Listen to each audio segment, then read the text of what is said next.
সকালবেলা সব কাজকর্ম সারা হয়ে গেছে, এইবার চললো রান্না। তো রান্নার জন্য দেখো সব কাটাকুটি করে নিয়েছি।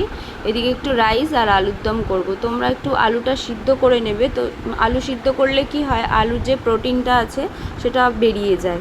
তো ডায়েট যারা করছো তারা এইভাবেই করবে। তো এদিকে দেখো বিনস আর গাজর আমি ভাজা করে নিচ্ছি রাইসের জন্য। তো অল্প কোয়ান্টিটিতেই ছিল সব কিছু।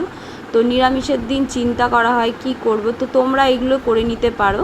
তো এইদিকে দেখো বিনস আর গাজর ভাজা করে নিচ্ছি। তো ভালো করে ভাজা হয়ে আসলে রাইসটা করে নেব। তো এইদিকে আলুর দমেরটা দেখো সকালের খাবারও খাওয়া হয়নি, এদিকে ছাতু আর মুড়ি নিয়ে নিয়েছি, রান্না করতে করতেই খাবো। তো এদিকে ভাতটা করা হয়ে গেছে, ভাত করে নিয়েছি। তো এদিকে দেখো তেল গরম হচ্ছে, তেল গরম করতে দিয়েছি। এদিকে নিয়েছি শুকনো লঙ্কা, জিরে আর তেজপাতা।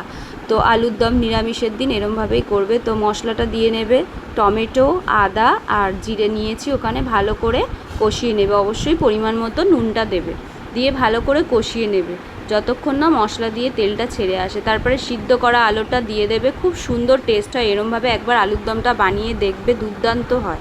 তো আমি দু ধরনের সসও ওখানে অ্যাড করেছিলাম, একটা হচ্ছে চিলি সস দিয়েছিলাম আর একটু টমেটো কেচাপ অ্যাড করেছিলাম। তো প্রচণ্ড পরিমাণে টেস্ট হয়েছিল। ও হ্যাঁ, আর নামানোর সময় অবশ্যই ঘি আর গরম মশলা একটু দিয়ে দেবে। তো দেখো টেক্সচারটা দেখে বুঝতে পারছো কতটা টেস্টি হয়েছিল।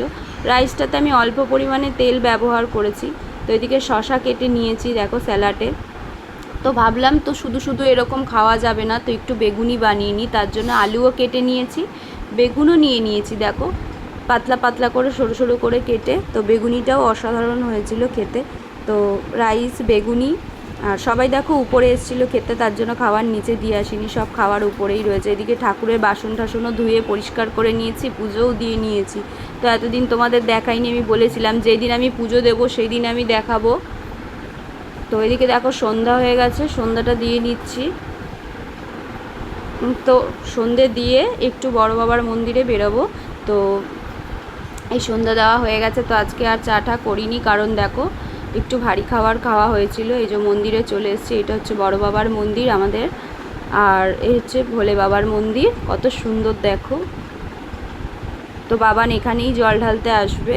তো এইদিকে দেখো রিয়েলের এটা একটা কিনে দিয়েছিল। তো এইদিকে দেখো বাঘ বানানোর প্রস্তুতি চলছে, এখনও কমপ্লিট হয়নি। বাবান এই বছর ওরা বানাচ্ছে, বাবান কিন্তু প্রতি বছর নিজে নিজেই একাই তৈরি করে। তো এই বছর দেখলাম ওরাও হাতে হাতে করছে, তো একা একাই বাবান তৈরি করে।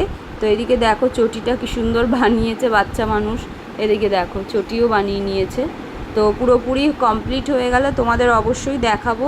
তো তোমরা ভিডিও স্কিপ না করে দেখতে থাকো। তো আজকের মতো টাটা। পরের নেক্সট ভিডিও পাওয়ার জন্য চ্যানেলটা অবশ্যই সাবস্ক্রাইব